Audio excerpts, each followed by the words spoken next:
Patrick Sébastien était de retour sur les antennes de France Télévisions, invité par Michel Drucker dans le cadre de l'émission dominicale Vivement Dimanche. Cette rencontre entre deux icônes du petit écran français a marqué une occasion spéciale, mêlant célébration et confidence. Patrick Sébastien, qui fêtait ses 50 ans de carrière, a pris place sur le célèbre canapé rouge face à Michel Drucker, dont la longévité à l'antenne s'étend sur 60 ans. Une après-midi remplie d'histoire, d'émotions et d'échanges entre ces deux géants de la télévision, unis par une amitié de longue date et une carrière riche de succès. Au cours de cette rencontre, Patrick Sébastien a évoqué son parcours extraordinaire et sa polyvalence qui font de lui un artiste inclassable. Animateur emblématique du plus grand cabaret du monde, il est également connu pour ses talents d'imitateur, de chanteur, d'écrivain et de producteur. Avec sa verve habituelle, il a partagé des anecdotes marquantes, illustrant son cheminement artistique et les moments forts de sa vie professionnelle. Pourtant, son retour sur France Télévisions, chaîne qu'il a vu briller pendant des années, s'est fait dans un contexte particulier. L'animateur, aujourd'hui en conflit judiciaire avec le groupe, n'a pas hésité à glisser un mot piquant à ce sujet, mêlant gratitude pour le passé et critique pour le présent. Michel Drucker, fidèle à lui-même, a su orchestrer cette conversation avec finesse, permettant à Patrick Sébastien de s'exprimer librement. Ce dernier a profité de l'occasion pour adresser un message poignant, empreint de franchise. Bien qu'il garde une certaine amertume envers France Télévisions, il a souligné à quel point cette plateforme avait été cruciale dans sa carrière. C'est un endroit qui m'a tout donné, mais qui m'a aussi tout pris, a-t-il confié, laissant entrevoir une blessure toujours vive. Ses propos reflétaient une réalité complexe, celle d'un artiste qui a connu les sommets de la célébrité tout en affrontant les aléas d'une industrie parfois impitoyable. L'émission a également été marquée par des moments plus légers, où les deux hommes ont échangé des souvenirs avec humour et nostalgie. Michel Drucker a rappelé certains des sketchs mémorables de Patrick Sébastien et a salué son incroyable créativité, tandis que l'invité a rendu hommage à l'endurance et à l'élégance de son hôte. Ce dialogue entre deux générations de la télévision française a captivé le public, offrant un moment rare et authentique de télévision. En somme, la présence de Patrick Sébastien sur le plateau de Michel Drucker a permis de redécouvrir une figure incontournable du paysage audiovisuel français. Ce retour, bien qu'empreint de controverses, a rappelé l'importance de son œuvre et son impact sur plusieurs générations. Derrière l'artiste se cache un homme en quête de reconnaissance, de justice, et de réconciliation avec une partie de son passé. Une apparition qui, à travers son intensité et sa sincérité, restera gravée dans les mémoires des téléspectateurs. Astérisque Patrick Sébastien et la fin tumultueuse de son histoire avec France Télévisions astérisque. Les histoires d'amour finissent mal en général, chantait jadis le célèbre duo des Rita Mitsuko. Ces paroles trouvent un écho particulier dans la rupture entre Patrick Sébastien et France Télévisions, une relation qui aura marqué plusieurs décennies de la vie professionnelle de l'animateur. Figure emblématique des émissions populaires, Patrick Sébastien a été brutalement évincé du groupe audiovisuel public sous la direction de Delphine Ernotte. Une mise à l'écart qui a profondément affecté l'animateur, le poussant à entamer une action en justice pour faire valoir ses droits. Patrick Sébastien, fidèle à son franc-parler et à sa détermination, avait initialement réclamé 13 millions d'euros de dommages et intérêts à France Télévisions.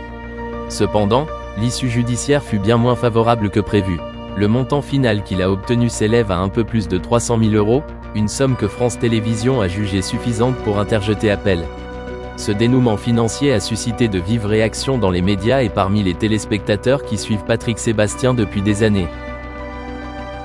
Pourtant, malgré les tensions et les blessures engendrées par cette séparation, Patrick Sébastien a fait preuve d'une étonnante résilience.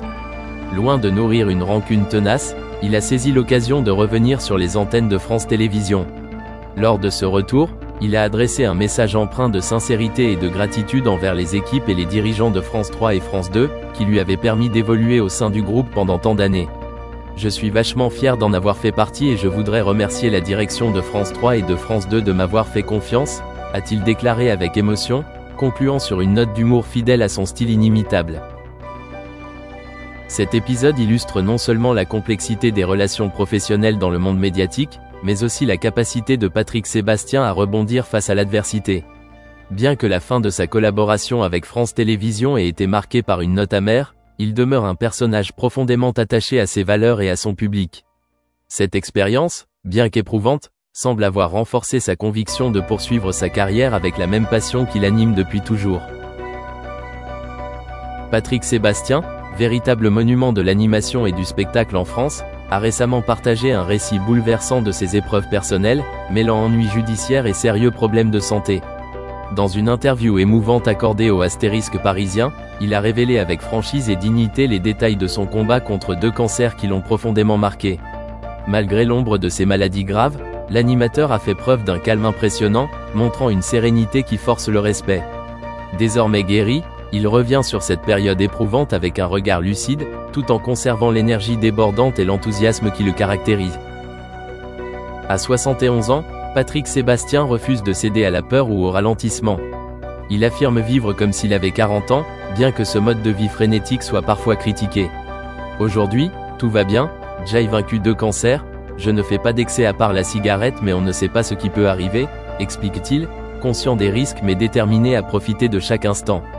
La scène reste son refuge et sa raison d'être, un lieu où il puise la force et le bonheur qui alimente sa vie. Tant que je peux encore sauter sur scène, c'est bon. Mais le jour où je ne peux plus y monter, je suis mort, confie-t-il avec une intensité qui illustre son attachement viscéral à son métier.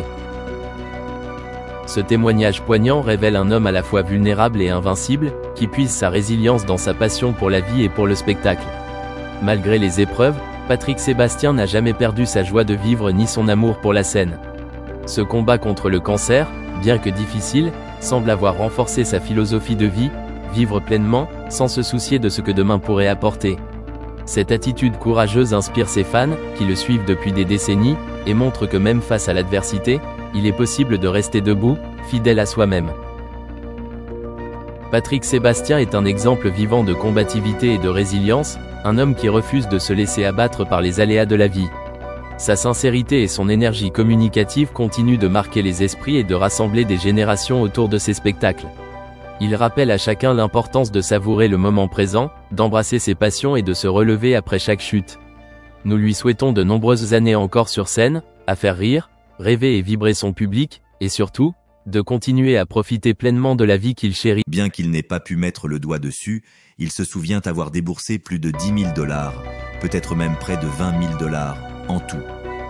La vente de l'ensemble de la collection leur a rapporté quelques milliers de dollars.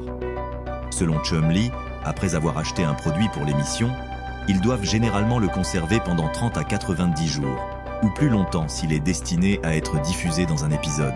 Comme les produits peuvent être conservés jusqu'à 1 an avant d'être vendus, cette pratique rend le suivi des stocks difficile. Pour éviter d'avoir trop de produits en stock, l'entreprise a récemment commencé à essayer de vendre les produits plus rapidement, indépendamment du fait qu'ils figureront ou non dans les prochaines saisons. La partie de leur entreprise que l'on voit à la